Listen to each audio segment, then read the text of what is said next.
అందరికీ నమస్కారం అండి। ఈ రోజు మన ఛానల్లో పెన్స్ హోల్డర్ ని ఎలా తయారు చేసుకోవాలో చూపిస్తాను। అది కూడా పనికిరాని ప్లాస్టిక్ కప్పుతో అందమైన బాస్కెట్ ని తయారు చేసుకోవచ్చు అన్నమాట। ఇది ఎలా తయారు చేసుకోవాలో చూసేద్దాము। మరి ముందుగా నేనైతే పెరుగు కప్పు ఉంటుంది కదా, ప్లాస్టిక్ కప్, దీన్ని తీసుకోవాలి। లేదంటే మీ దగ్గర ఏదైనా ప్లాస్టిక్ కప్ ఉంటే కూడా తీసుకోవచ్చు।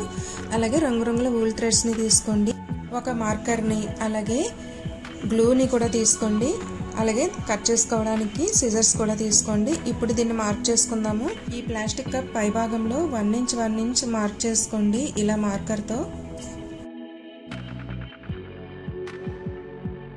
ఇలా పై భాగంలో మార్క్ చేసుకున్న తర్వాత సేమ్ కింద ఎక్కడైతే మార్క్ చేసుకున్నామో కింద భాగంలో కూడా అంతే మార్క్ చేసుకోండి। ఇలా మార్క్ చేసుకున్న తర్వాత సిజర్స్ తో ఇక్కడ వీడియోలో చూపిస్తున్నట్టు కట్ చేసుకోండి। అది కూడా కింద 1 ఇంచ్ గ్యాప్ వదులుకొని పైదంతా కూడా కట్ చేసుకోవాలన్నమాట।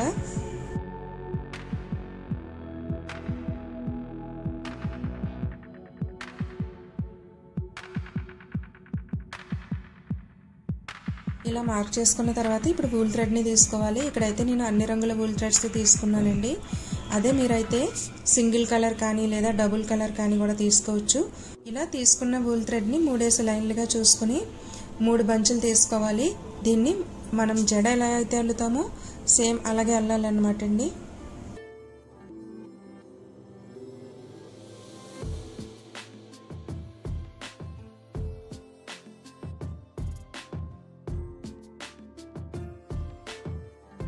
ఇలా అల్లిన లైన్లని 2 తీసుకోవాలన్నమాట। చూడండి, ఇక్కడ నేను డిఫరెంట్ కలర్స్ లో తీసుకుని ఇలా 2 లైన్లు అయితే రెడీ చేసి పెట్టుకున్నాను। ఇప్పుడైతే గ్లూని తీసుకుని ఈ కప్ కింద భాగంలో అప్లై చేయాలి। ఇలా అప్లై చేసిన తర్వాత ఒక వూల్ థ్రెడ్ ని తీసుకుని బాగా కింద భాగంలో 4-5 లైన్లు ఇలా చుట్టండి। ఇక్కడ వీడియోలో చూపిస్తున్నట్టు జాగ్రత్తగా పక్కనే లైన్ వెంబడి లైన్ వచ్చేటట్టు చూసుకుని వూల్ థ్రెడ్ ని చుట్టుకున్న తర్వాత దీన్ని కట్ చేసేసి మళ్ళీ కొంచెం ఎక్కువగానే గ్లూని అప్లై చేయాలండి, అప్పుడే మనకి స్ట్రాంగ్ గా ఉంటుందన్నమాట। కొంచెం గ్లూని అప్లై చేసేసి దీన్ని స్టిక్ చేసేసుకోవాలి। ఇప్పుడు మనం మొదటగా ఏ రంగు అయితే అల్లడానికి స్టార్ట్ చేద్దాం అనుకుంటున్నామో ఆ రంగు వూల్ థ్రెడ్ ని తీసుకోండి, దాన్ని కూడా గ్లూ పెట్టి ఇక్కడ వీడియోలో చూపిస్తున్నట్టు స్టిక్ చేసేయండి। ఇలా స్టిక్ చేసిన తర్వాత దీన్ని కూడా ఒక రౌండ్ తిప్పండి కింద। ఇలా తిప్పిన తర్వాత ఇక్కడ వీడియోలో చూపిస్తున్నాను కదా, సేమ్ అలాగే 1 by 1 మనం అల్లుకుంటూ వెళ్ళాలన్నమాట। అంటే ఒకటి విడిచి ఒకటి అన్నట్టు ఇక్కడ వీడియోలో చూస్తున్నారు కదా, సేమ్ ఇలాగేనండి। ఇలా అల్లడం వల్ల మనకి వూల్ థ్రెడ్ ఒకటి పైకి వస్తుంది, ఒకటి అడుక్కు వస్తుంది అన్నమాట। ఇలాగే మనం వరుస పెట్టి ఒక 10-15 లైన్లు అల్లుకుంటూ వెళ్ళాలన్నమాట।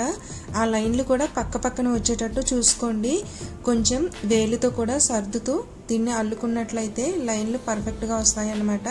ఇక్కడ చూడండి ఇలా అన్నమాట। సో దీన్ని ఇలా అల్లుకున్న తర్వాత 10 to 15 లైన్స్ అల్లుకోవాలి। చూసారు కదా ఇలా వస్తుంది।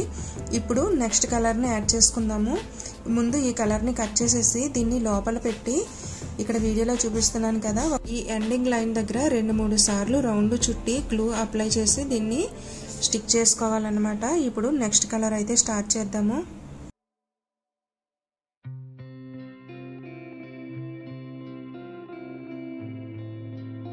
అదే మీరు సింగిల్ కలర్ అయితే ఇలా అల్లుకుంటూ వెళ్ళిపోవడమే। ఇప్పుడు నెక్స్ట్ కలర్ అటాచ్ చేద్దాము। ఈ నెక్స్ట్ కలర్ దగ్గర ఇక్కడ వీడియోలో చూపిస్తున్నాను కదా, మనం ఎక్కడైతే ఎండింగ్ చేసామో అక్కడే మళ్ళీ స్టార్ట్ చేయాలండి। అక్కడే ఇలా ఒక 2-3 రౌండ్లు చుట్టి గ్లూ అప్లై చేసుకోవాలి గట్టిగా। ఇలా అప్లై చేసుకున్న తర్వాత దీన్ని ఇందాక ఎలా అయితే మనం అల్లుకున్నామో సేమ్ అదే పొజిషన్లో 1 by 1 అల్లుకుంటూ వెళ్ళాలన్నమాట। అంటే ఒకటి విడిచి ఒకటి అల్లుకుంటూ వెళ్ళాలి। ఇలా అల్లుకునే ప్రాసెస్లో మనం ఈ వూల్ థ్రెడ్ని దగ్గరగా వేలితో సర్దుకుంటూ వెళ్ళాలండి, అప్పుడే మనకి బాస్కెట్ అనేది నీట్గా వస్తుంది, ఎక్కడ కూడా మనకి ప్లాస్టిక్ కప్ అనేది కనిపించకుండా ఉంటుందన్నమాట। ఇదే ప్రాసెస్లో అన్ని కలర్స్ని అయితే అతుక్కుంటూ ఇలా అల్లుకుంటూ వెళ్ళాలన్నమాట।